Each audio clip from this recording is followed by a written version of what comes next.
So let's carry on. Now we can proceed. So the last video was about theorem of Pythagoras. So now let's explore more about this trigonometry, right? So now that we have done the relationship between sides only, right, of a right angled triangle, now let's try to explore how we can use the relationship between sides and angles. So now we are going to find sides and angles using what?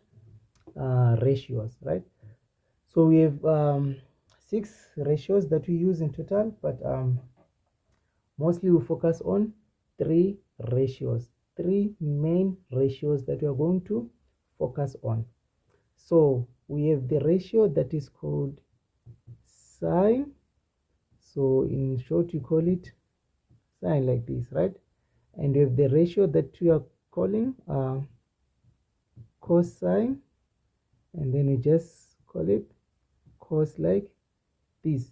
And you also have the ratio that is called tangent, that we just shorten as tan, like this, right? So these 3 ratios, I'm going to give the relationship of them with angles and also sides, right? So note that these 3 ratios, mostly they function when we're dealing with right angled triangles, right? So let's try to see the relationship, right? So to explore these ratios, so if we are going to use the sine of this angle, right, of theta, we say sine of theta is always equals to the opposite side over the hypotenuse side. So it means that our sine of theta, sine of this angle, right, as I said, theta represent any angle. It is just a variable. So the sine of any angle that is here is equals to the ratio of the opposite over the adjacent side. The opposite side over the adjacent side, right? The opposite over the adjacent. So it means that in this case, our sine of theta is equals to the opposite, which is AC, over our hypotenuse, which is AB, just like that, right? And then we move to the cos. So cosine theta, right, will be equals to our adjacent over our hypotenuse side. So it is the adjacent side over the hypotenuse side, cos of this angle, right? So we are going to show it as the adjacent side, which is BC, over the hypotenuse, which is AB. So this is what the cosine says. And then we move to the tangent. So the tan of theta. So the tan of theta now becomes what? The tan of theta says opposite over adjacent. So the opposite side over the adjacent side. So this is opposite over adjacent. So according to this is opposite, which is AC over BC. So this is AC over BC. Okay, so yeah, that is these ratios, right? So there's a way that you can remember this. A lot of people know of it, which they say so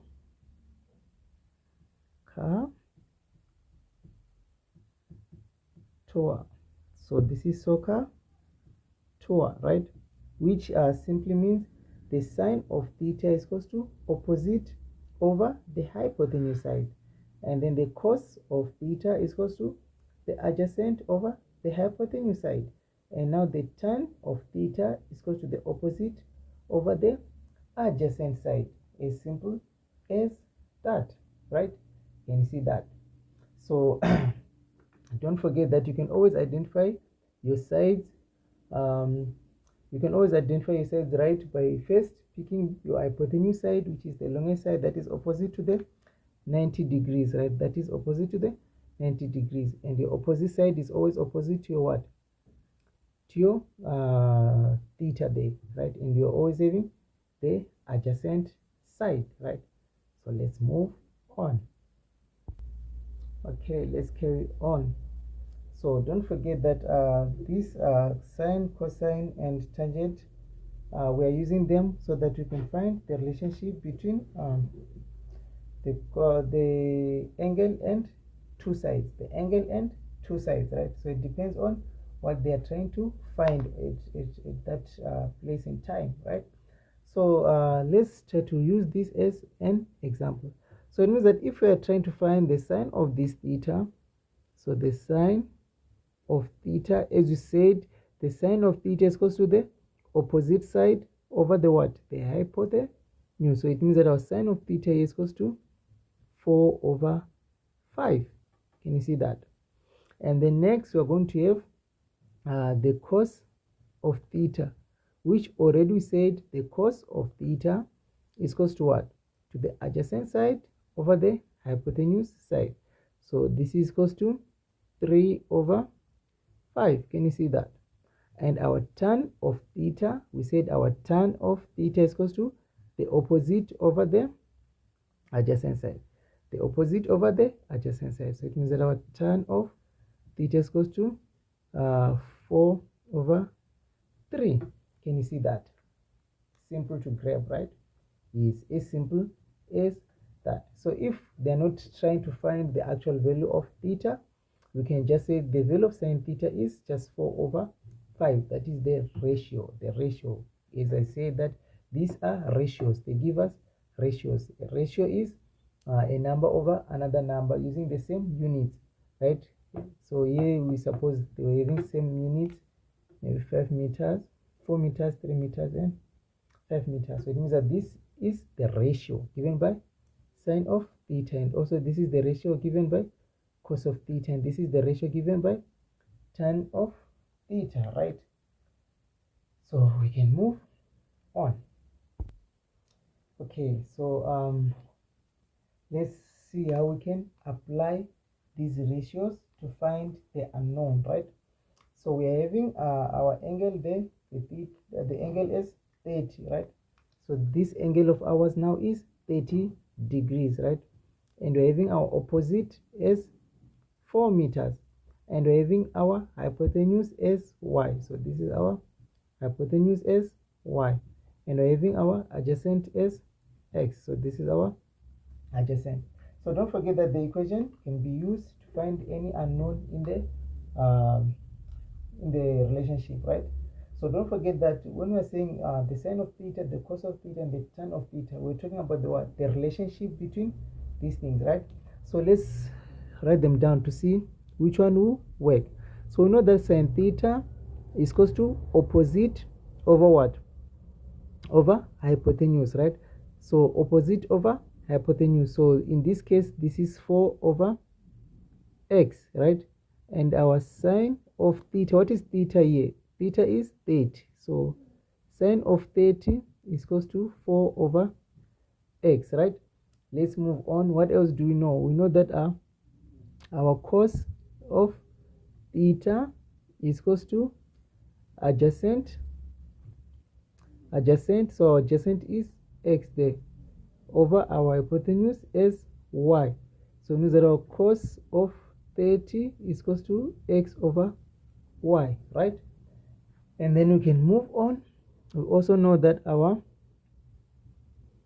tan of theta is the same as opposite over adjacent. So our opposite, oh, I'm sorry there, guys.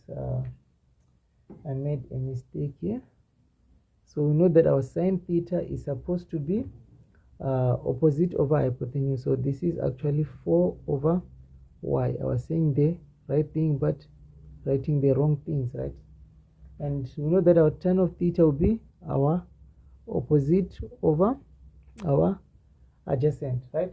So we can try to take a look on which formula can give us the value of x and the value of y. So it means that we can take this a step at a time, right?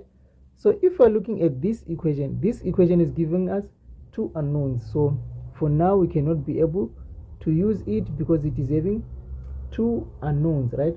But this one is having only one unknown, this one also one unknown. So it means that we can use either this or this. So here this is our tan of 30 being equals to that. So let's see, let's try to use this to find our answer, right? So we know that if you're trying to solve the equation in this situation according to algebra, this will multiply there and also this will be divided here, right? So it's more like cross multiplication. So it means that our y now simply becomes 4 over sine of 30, right? So it means that now we can say our y will be equals to, now we can simply take and punch in the calculator. Now we can take our calculator. So where is our sine? Our sine is here. So this is our sine, and our cos is here. So this is our cos, and then our tangent is here. This is our tangent. Can you see that, guys? Yes. So let me try to finish this up, right? So we said y is equals to 4 over, right? So this is our sine of 30 degrees, and then our answer that we are going to find is 8. So it means that our y is equals to 8 meters, right? So we can write our y being equals to 8 meters, right? And then from then we can try to find the value of x using this, right? So again it means that this will multiply there and this will come here, right? So it means that, let me just erase here. So it means that our x will be equals to 4 divided by tan of 30. So it means that our x will be equals to what? So after using the calculator, we find that our x is equals to 6.93 meters. So it means that here our x is 6.93 meters and our y is equals to 8 meters, right?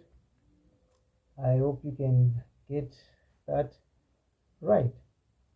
Okay, so it means that I can move on. If you've seen what we have just did there, so we couldn't use cosine ratio because it was having two unknowns at the same time. But sine of theta was having only one unknown, which is y, and tan of theta was only having one unknown, which is x. So that's why we used one at a time to find the value of x and the value of y.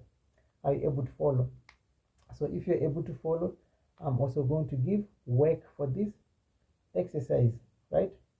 So you can actually make a screenshot of this work and then do it at your own time. So you can make a screenshot of this work. So this is our checkpoint 2. You can take a screenshot of this work, or again I'm going to leave a link to the document on this work so that you can work on these questions, and then we'll compare our answers when I do the questions, doing the answers to these questions, right? And also before I leave, I'll give you another work. So I'll just explain something again and give you another work that is simple to go through actually, right? So this is just a simple task, finding the value of angles, right? More of like if we are just given something like tan of 65 and they say what is the answer to this tan of 65 degrees, right? So what you just do, you just take your calculator, right, and then you locate where this tan. So this is where this tan, so you just press tan and then it will give you that, and and open bracket. So just put your 65 and then you close your bracket and then you press your equal sign, but just make sure that your calculator is in degrees, that there's D there on top, right? So our answer that we found was equals to 2,14, right?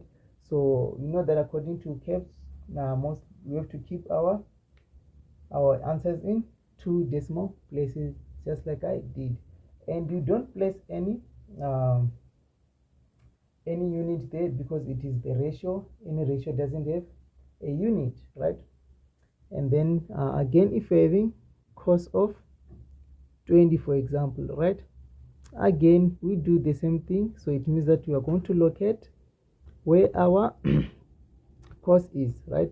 So this is where our cos is, so this is our cos, and then there will be an open bracket, and then we just place our 20, we close the bracket, and we find our answer as 0.94, like that. And again, there's no ratio. And then lastly, they said find the value of sine 77 degrees, and again we're just going to do the same thing. So it means that we're going to locate our sine. So this is our sine there, sine, and we place our angle 77, and then we close this bracket, and the answer that is going to give us is 0.97. So we place 0.97 as our answer, right? So yeah, this is